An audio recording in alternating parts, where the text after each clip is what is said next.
Ayan. Good morning, good morning. This is Tasio Orchids Farming here in the farm. Grape farm tayo. Ang ating ibablog ngayon ay ang cuttings ng grapes natin. Kasi halos tapos na tayong magpabunga after 90 days and 120 days yung isang variety. So, nagka-cut tayo ngayon. Nagtatanim ng cuttings. O, ayan. Pwede na kayong magtanim, mga katesyoy. Ito po yung unang kinakat natin. Ayan, o. Dito, ganito ang pagtatanim natin. May mix tayo ng lupa. May rice hull, vermica, soilless. Ayan, ano nyo lang ako. PM ko ano yung mixing niya. Sand. Ayan. Tapos, ito na yung tubo niya.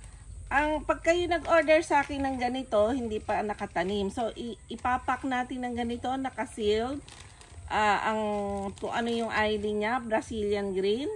Itatanim nyo ng ganito.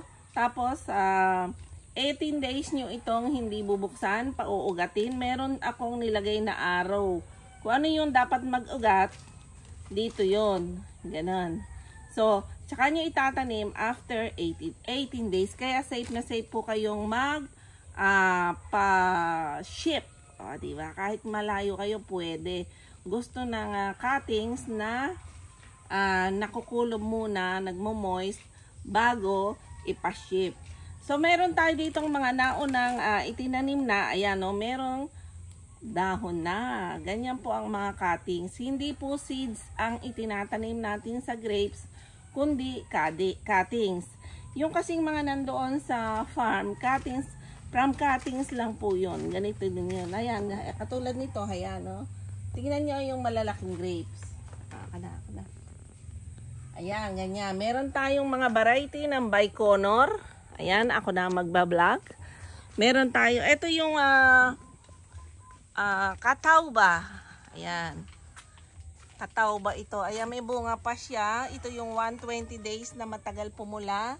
Medyo maasim ito. Ito yung pang wine, yung Catawba. Maraming nagtatanong, ayaw daw nila ng maasim, mahirap daw magbuhay. So, dito lang ako palagi at pwede nyo akong tanongin by our experience. Pwede na tayong mag-guide sa inyo paano sila tumubo. Ayan, magpabunga. Ayan, success na po tayo at nakakapagpabunga na tayo. Itong kinakain din namin, Catawba, medyo matamis din naman. Hindi siya katamisan katulad nung Brazilian at saka Muscat Blue. Ito pa, hindi pa namin nakakatings. Ayan. Itong Catawba. Ayan. Sige, nag-uulan. Medyo kailangan na itong ikatings kasi tapos na silang magbunga. Hinihintay lang natin pumula yung ibang bunga. Ayan, sayang din naman. So, ganyan po ang ginagawa natin sa tinataniman natin ng cuttings. Ayan. Ayan, no? Halos 2 weeks po tayong nagtatanim. Ayan po ang kanyang media. Ito na po ang ating mga itinanim. May result na, oh, di ba? Ang laki ng kanyang dahon. Ayan. Paano magtanim? Siyempre, call me kung paano. Itusok nyo lang. And then, ayan ang mixing. Mixing ho ng media ang importante pala.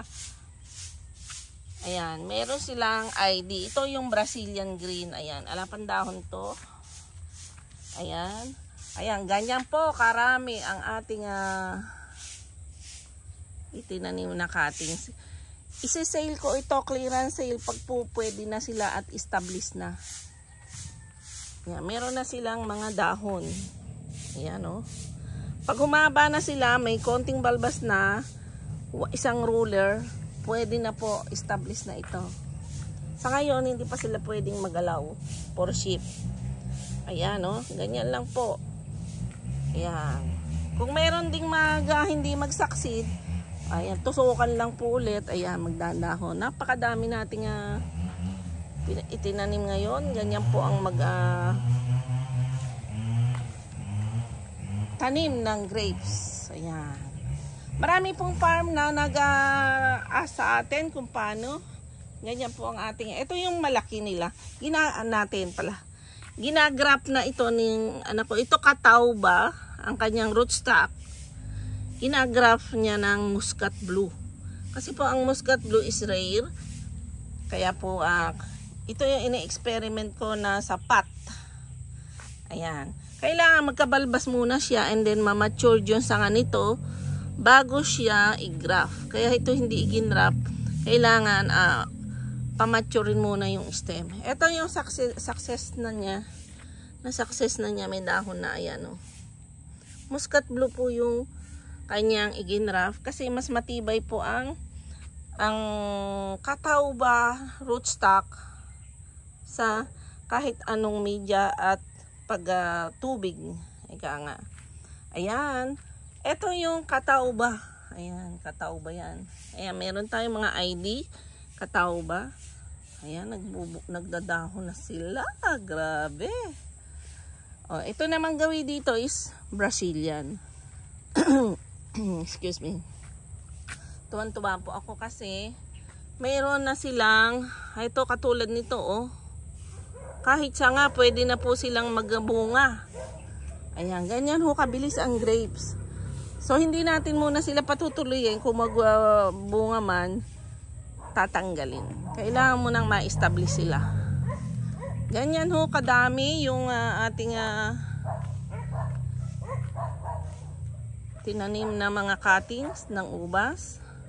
Huwag ho kayong mag-alala. I'm here po always kung kayo man ay gusto nyong magtanim, tawagan niyo po ako. And then, mas maganda po ito, oh. Napakaganda po ng grow niya. Yan, oh. Kayo mag-alala, basta po pagdating dyan, 18 days, pag-ugatin nyo. And then, itanim na nyo. Kung yung iba, siyempre, hindi natin nahawak ang buhay ng halaman. Kung hindi man mag-ugat, itanim nyo pa rin. Dahil ito, itinatanim ko to walang ugat eh. Tingnan nyo, oh, nabubuhay. Diba? Yung pang may ugat, dapat mabuhay din po.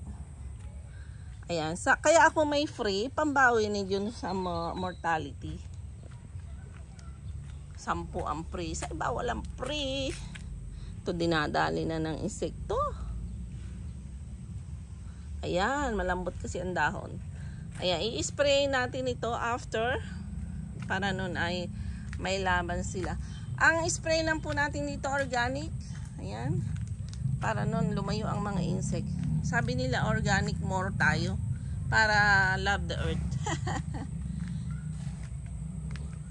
Asa nursery po itong ating yung iba naman wala sa nursery, hindi na nagkasya. So talagang isinasaksak na lang natin kung saan dyan na pwede na mag siya. Pero itong kinukuhanan ko nursery, kulang po ang nursery. Ayan, napakadami.